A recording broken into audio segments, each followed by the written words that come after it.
Ya, untuk materi hari ini melanjutkan dari pembahasan kita yang kemarin dari buku Ian Sommerville.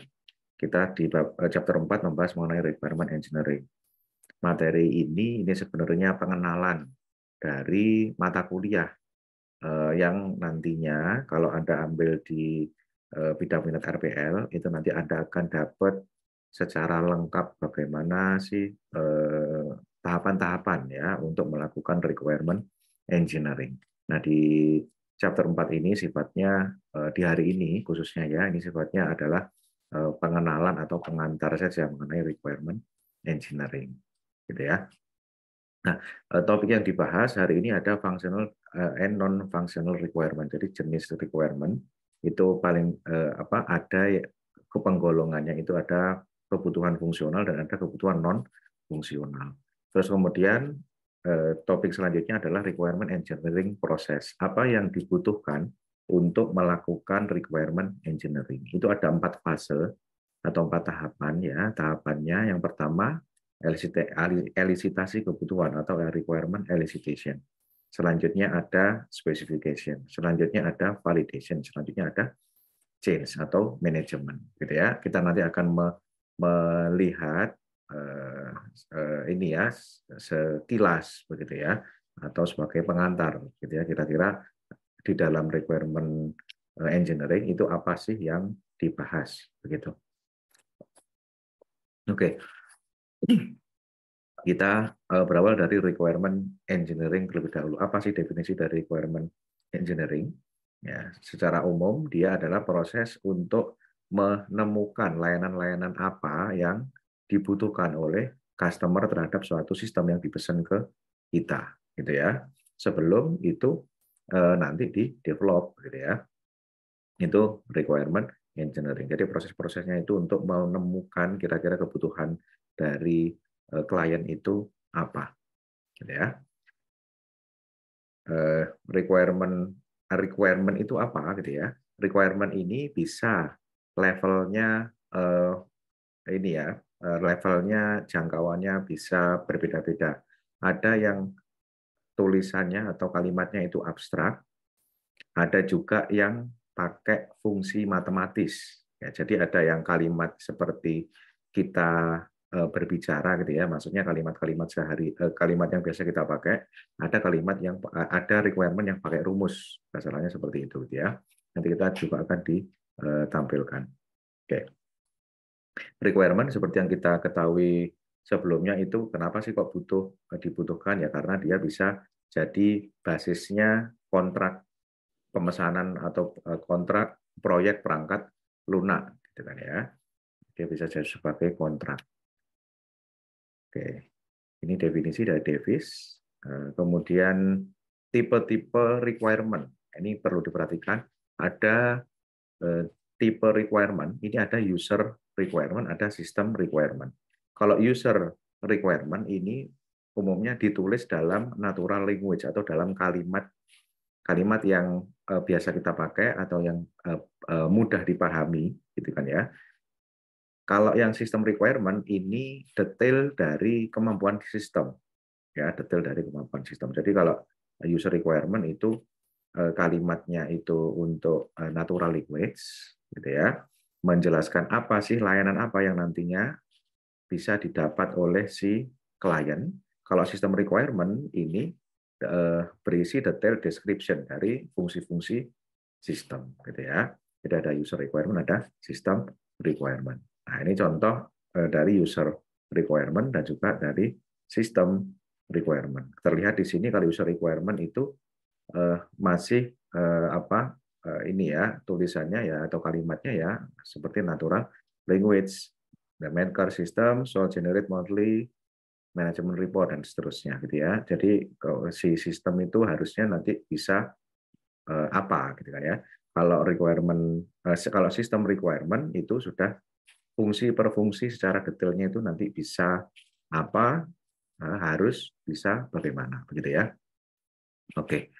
Kemudian ya ini ada yang menggunakan user requirement itu ada client manager, system end user, client engineer gitu ya. Nah, ada macam-macam. Sistem requirement yang menggunakan sistem end user, client engineer, sistem arsitek, software developer. Ada beberapa yang tidak atau menggunakan keduanya, ada beberapa yang menggunakan cuma user requirement saja ataupun sistem requirement saja, gitu ya. Oke. Kemudian stakeholder, kita di sini pengen atau dijelaskan gitu ya. Kalau misalkan disebut stakeholder perangkat lunak itu siapa, gitu kan ya? Itu tipe-tipenya ada macam-macam. Ada end user, ada sistem manager, ada sistem owner, ada external stakeholder. Gitu ya. End user itu ya yang nanti mau pakai, sistem manager itu ya manager dari aplikasinya, sistem owner itu yang mendanai, yang punya uang gitu ya. Kemudian external stakeholder itu yang di luar-luar tersebut. Gitu ya. Kalau sebagai contoh di main care system itu contohnya itu ada pasien, ada dokter, ada perawat, ada resepsionis, ada IT staff, itu semuanya stakeholder. Kemudian ada medical ethic manager, ada healthcare manager, ada medical record, itu semuanya stakeholder, gitu ya. Contoh dari stakeholder. Oke. Kemudian, nah ini review dari yang kemarin. Kita kemarin sudah belajar mengenai agile. Bagaimana sih agile itu menganggap atau bersinggungan dengan requirement? Ya kita tahu kemarin kalau agile itu kan tidak terlalu menganggap requirement itu dibutuhkan, gitu ya. Praktek yang di agile itu biasanya ya dia pakai user story, gitu ya, user story, gitu. Dan ini ya nggak cocok kalau praktek agile itu untuk perangkat lunak atau proyek yang dia itu butuh pre-delivery analysis, butuh analisis yang rigid, gitu ya, yang rapi, begitu ya. Untuk agile itu tidak tepat. Oke, kita masuk sekarang ke pembahasan yang selanjutnya, functional and non-functional requirement. Requirement yang terkait fungsi dan yang tidak terkait fungsi, seperti itu kan ya, kalau terjemahannya. Oke, functional requirement. Ya, functional requirement ini statement of service. Jadi pernyataan layanan apa yang nantinya harus bisa dilakukan oleh sistem, gitu ya. Bagaimana sistem itu bisa bereaksi terhadap input atau outputnya nanti dia jadi apa, gitu kan ya. Terus kemudian bagaimana sistem itu menghadapi situasi tertentu, gitu ya, atau reaksinya bagaimana, gitu ya. Kalau misalkan ada inputan tertentu, begitu.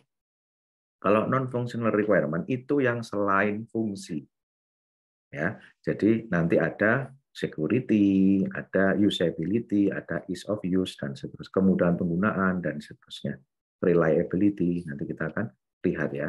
Jadi yang functional requirement itu yang tentang fungsinya, kalau non fungsional itu tentang yang bukan fungsi, gitu ya. Contoh di sini main care system functional requirement. A user shall be able to search the appointment list for all clinic. Ini requirement yang terkait fungsi. Jadi ya, requirement terkait fungsi. Nah, kemudian ya the system shall generate dan seterusnya, ini requirement yang terkait fungsi ya. Jadi sistem kalau dibahasakan itu kan sistem, fungsi dalam sistem itu harus bisa seperti ini, gitu kan ya. Jadi yang terkait fungsi itu functional requirement, gitu ya.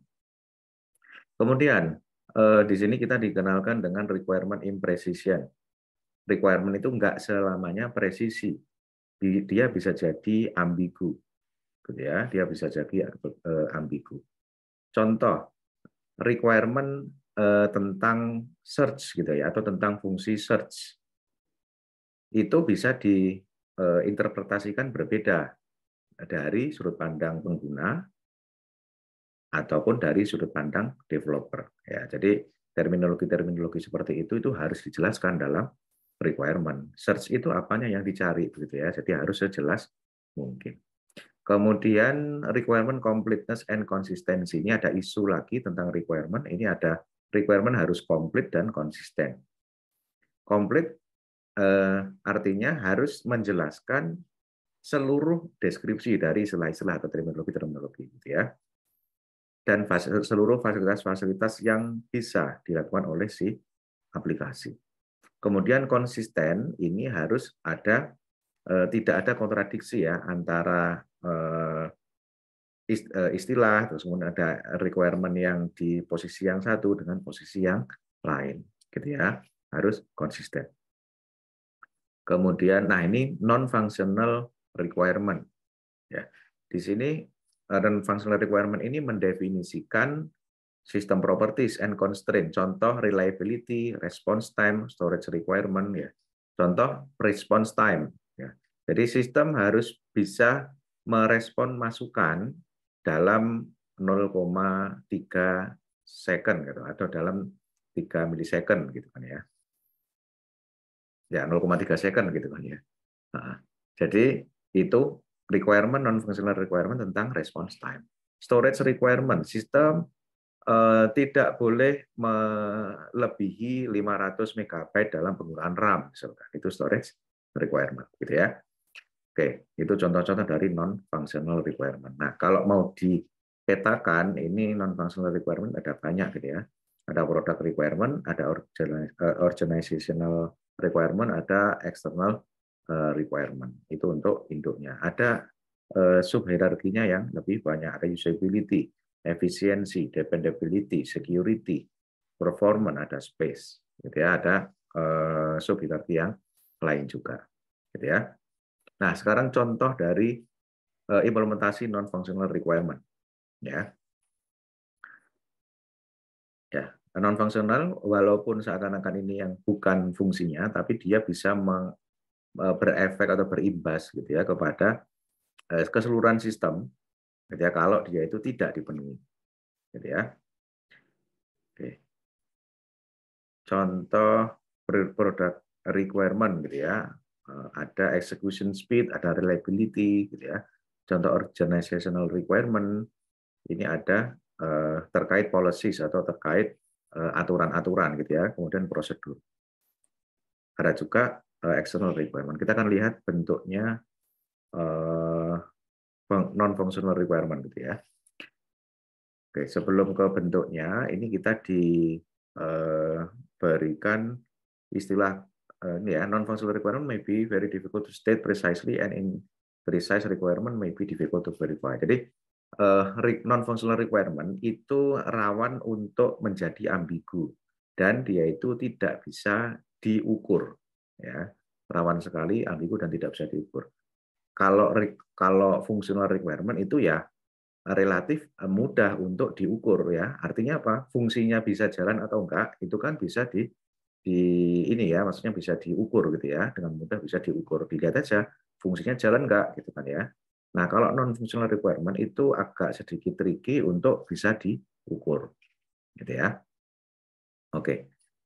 Di sini ada istilah goal, a general intention of the user such as ease of use. Misalkan aplikasinya harus mudah dalam digunakan, itu berarti ya dia termasuk non-functional requirement. Kemudian verifiable non-functional requirement. Nah, yang mudah digunakan ini masih belum verifiable gitu ya, masih belum bisa diukur. Gimana caranya mengukur dia mudah atau tidak gitu kan ya. Nah, butuh non-functional requirement yang dia verifiable untuk bisa diukur gitu ya. Nah, nanti a statement using some measure that can be objectively tested gitu ya. Jadi statementnya itu harus nanti di akhir bisa diukur.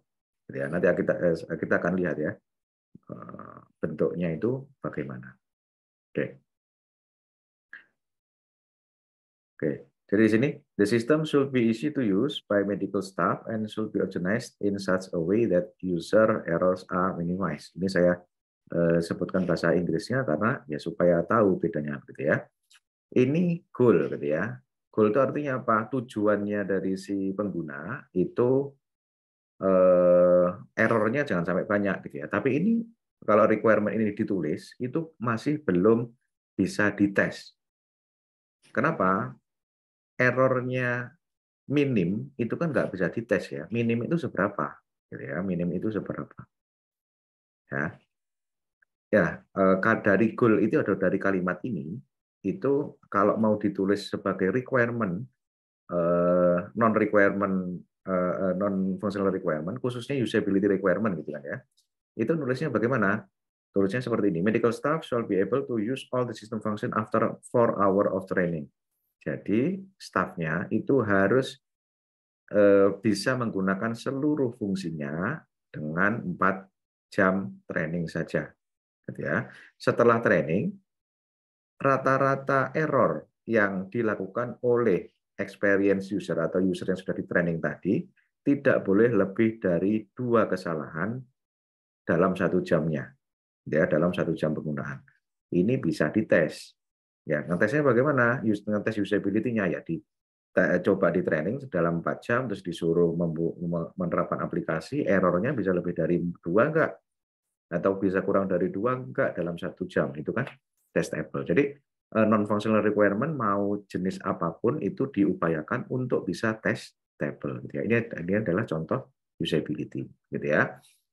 Demikian juga untuk memastikan seluruh requirement itu bisa testable, ini ada measure-nya gitu ya, ada measure-nya yang bisa dibaca. Contoh untuk size ya, megabyte gitu ya.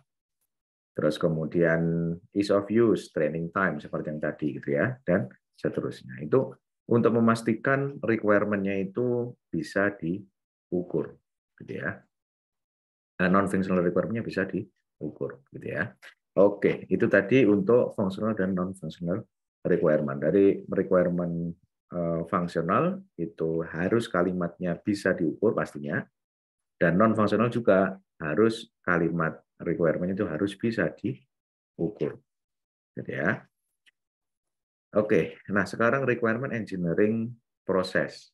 Secara umum, proses dari requirement engineering ini ada elicitation. Elicitation itu menggali gitu kan ya. Kita langsung bersinggungan dengan stakeholder, kita gali kira-kira kebutuhannya apa. Terus kemudian ada requirement analysis, kita analisa. Ya, kemudian requirement validation, kita memvalidasi benar nggak requirement yang sudah kita susun ini, begitu kan ya. Terus kemudian requirement management itu terkait perubahan-perubahan requirement, ya. Oke, di dalam requirement engineering secara prakteknya requirement-nya ini bentuknya spiral. Artinya apa? Dia itu semakin ini ya dari kecil kemudian semakin ke arah yang terakhir gitu kan ya. Itu bentuknya adalah spiral begitu. Dan fasenya ya elicitation, specification, validation, terus kemudian dokumen gitu kan ya. Jadi elisitasi itu pengumpulan gitu ya, pengumpulan, kemudian spesifikasi itu menganalisa dan menyusun, kemudian validasi itu mengecek benar enggak mengecek dengan stakeholder gitu kan ya. Seperti itu. Kemudian kita masuk ke requirement elicitation. Di sini nanti kita akan melihat secara sekilas kira-kira teknik apa sih yang biasanya ada di tahapan requirement elicitation. Ya. Apa sih yang orang bisa pakai untuk mengumpulkan kebutuhan ke klien, ya? Teknik yang apa, gitu ya? Oke, requirement elicitation ini bisa disebut juga requirement discovery, gitu kan ya. Jadi tujuan apa yang dilakukan adalah ini ya, melibatkan orang-orang yang dibutuhkan, gitu kan ya, untuk bisa menggali kebutuhan-kebutuhannya mereka. Oke. Requirement elicitation. Oke. Tahapan dari requirement elicitation ini adalah requirement discovery, classification and organization, prioritization and negotiation, kemudian requirement specification. Requirement discovery itu mengumpulkan mengumpulkan pandangan, pendapat gitu kan ya, ataupun ya pendapatnya dari stakeholder. Ini kira-kira kebutuhannya bagaimana sih gitu kan ya. Kemudian classification and organization itu mengklasifikasikan kira-kira requirement-nya itu termasuk ke mana gitu ya, ke bagian mana. Bisa dari non fungsional atau fungsional, bisa dari kalau non fungsional itu dia aspek non fungsional yang mana gitu kan ya. Kemudian prioritization and negotiation itu memprioritaskan kira-kira mana duluan sih yang mau dibuat gitu kan ya. Kemudian negotiation itu kalau misalkan ada konflik antara satu stakeholder dan stakeholder yang lain. Dan itu sangat sering terjadi. Jadi stakeholder yang satu itu butuh satu requirement. Nah, ternyata stakeholder yang lain itu jangan sampai requirement-nya itu terjadi gitu kan ya, karena dia nanti mungkin terkait sama pekerjaannya dan seterusnya. Itu seringkali terjadi. Makanya perlu dinegosiasikan gitu ya. Kemudian requirement specification. Specification itu nulis. Akhirnya itu dari fase elicitation itu list requirement-nya bagaimana gitu kan ya. Oke. Ya, problem di requirement elicitation ini ada banyak gitu ya. Di antaranya adalah stakeholder ini umumnya tidak tahu apa yang mereka mau, ya. Istilahnya beda-beda, bisa juga, ya. Istilah masing-masing orang itu beda-beda. Ada juga conflicting requirement, gitu ya. Satu orang dengan orang yang lain itu konflik, gitu ya. Nah, di sini tahapannya requirement discovery, classification and organization, prioritization and negotiation, dan requirement specification. Ini proses dalam elisitasi kebutuhan, gitu ya. Oke, ini yang kita bahas tadi, gitu ya. Kemudian requirement discovery, ya, requirement discovery ini ya berinteraksi dengan sistem stakeholder dari manajer ke eksternal regulator, gitu ya. Oke. Kemudian, nah ini contoh untuk requirement discovery atau teknik untuk requirement discovery itu apa saja? Contoh interview, ya. Yang pertama namanya teknik interview. Nanti detailnya Anda juga bisa pelajari interview itu yang bagaimana. Jenis-jenis interview itu ada yang open ended, ada yang close gitu ya. Nanti akan dipelajari. Kemudian etnografi study. Itu ada namanya juga teknik etnografi gitu ya. Nanti Anda akan pelajari dan praktekkan nanti teknik etnografi di mata kuliah ini ya, rekayasa kebutuhan gitu ya. Oke. Kemudian teknik selanjutnya adalah stories and skenario, pakai user story gitu ya. Ini skenario seperti ini. Ya, contoh skenario itu seperti cerita dalam paragraf gitu ya. Kemudian skenario seperti ini.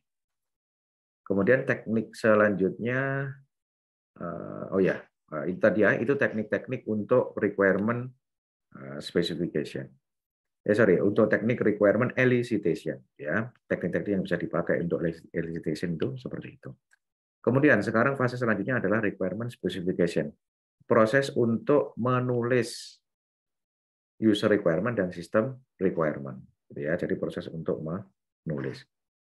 Oke.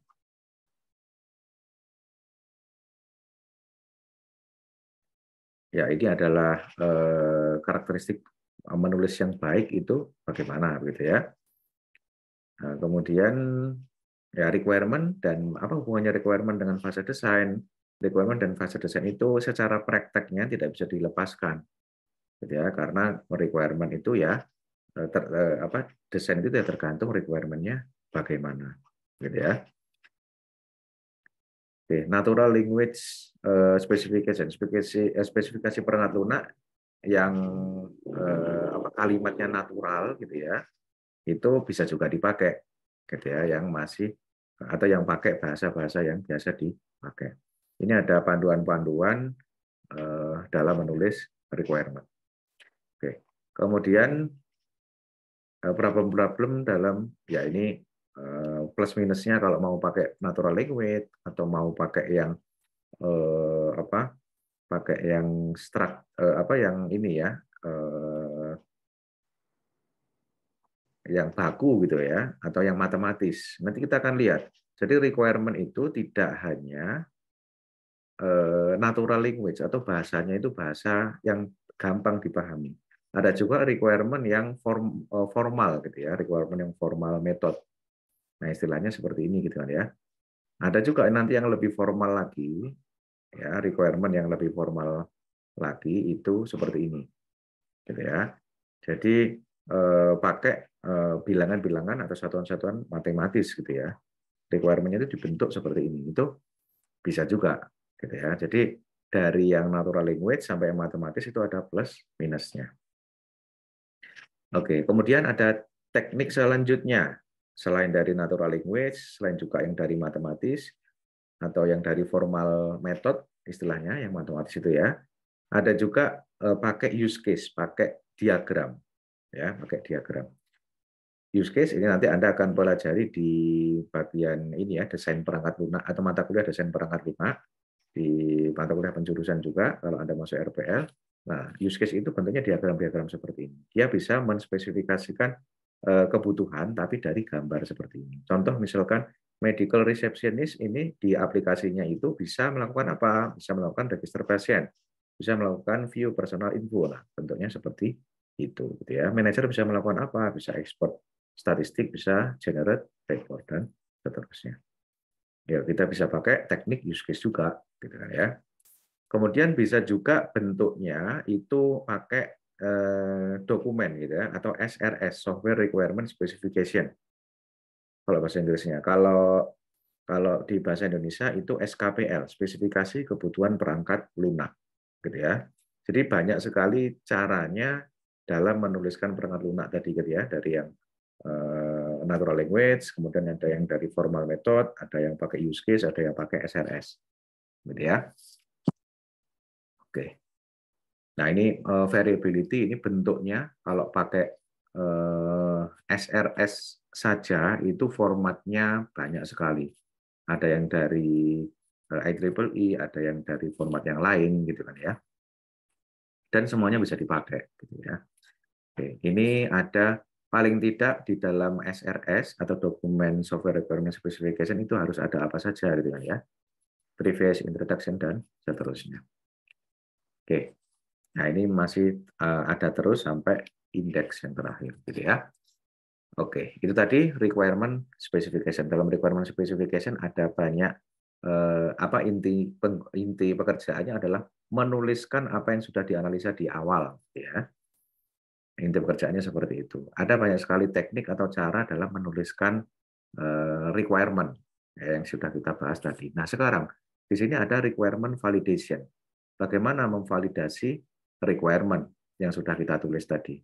Nah, di sini tujuannya adalah mendemonstrasikan gitu ya, atau concern with demonstrating that the requirements define the system that the customer really wants. Jadi tujuannya adalah memastikan bahwa requirement yang sudah ditulis itu sudah sesuai dengan apa yang dimau oleh pengguna. Istilahnya ya ditunjukkan cocok enggak gitu kan ya.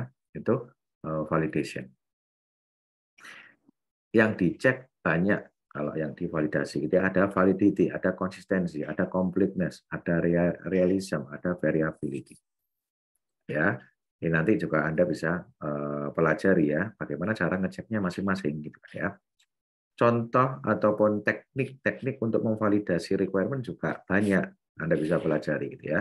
Ada requirement review, ada prototyping, ada test case generation. Ya, dan masing-masing teknik ada kelebihan kekurangannya. Gitu ya. Nah, tujuannya ya sama-sama nanti untuk mereview requirement. Gitu ya. Oke. Contoh review ya, atau requirement review, verifiability. Apakah requirement ini semuanya dalam kalimat yang testable, bisa dites enggak gitu kan ya.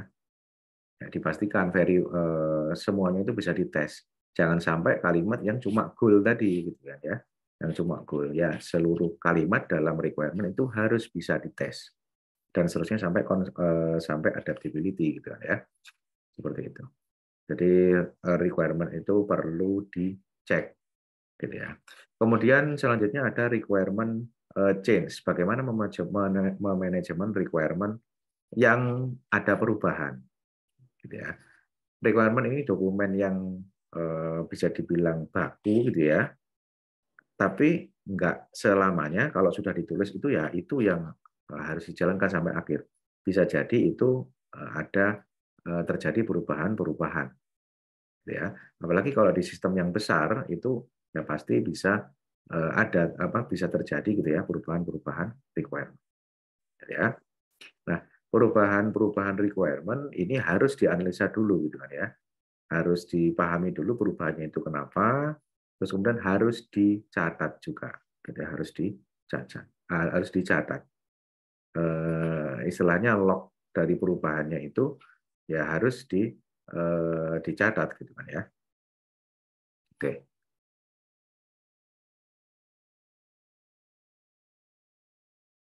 Di sini ada fase-fasenya dari requirement atau change management, ya. Ada problem analysis and change specification, ada change analysis and costing, change implementation, ya. Oke. Nah, di sini ini sebagai rangkumannya gitu ya. Kita sudah mempelajari requirement for software system set out what the system should do and define constraint on its operation and implementation. Requirement dari suatu software system ini menggambarkan apa yang sistem itu harus lakukan, ya, harus bisa dilakukan. Functional requirement itu kaitannya sama layanan apa yang bisa dilakukan oleh aplikasi. Kalau non-functional itu di luar fungsi atau kebutuhan tapi di luar fungsi. Jadi ya. Oke. Requirement engineering proses itu proses yang iteratif seperti spiral tadi kan ya. Oke. Kemudian ada cara-cara atau teknik-teknik untuk requirement elicitation seperti interview, etnografi, dan user story, pakai use case, dan seterusnya. Oke, kemudian requirement specification ini proses untuk secara formal menulis requirement dengan berbagai macam bentuk, berbagai macam teknik, gitu ya. Kemudian validation itu proses untuk mengecek apakah requirement sudah benar dengan stakeholder, gitu ya. Nah, ini akhir dari pembahasan requirement seperti yang saya jelaskan tadi. Kalau pengen detailnya itu nanti ya Anda bisa pelajari. Kalau sekarang bukunya ada ya requirement engineering gitu kan ya. Nah, nantinya juga ada mata kuliah rekayasa kebutuhan perangkat lunak yang nanti Anda bisa tahu lebih detail. Demikian penjelasan dari saya. Selanjutnya kita sesi tanya jawab ya.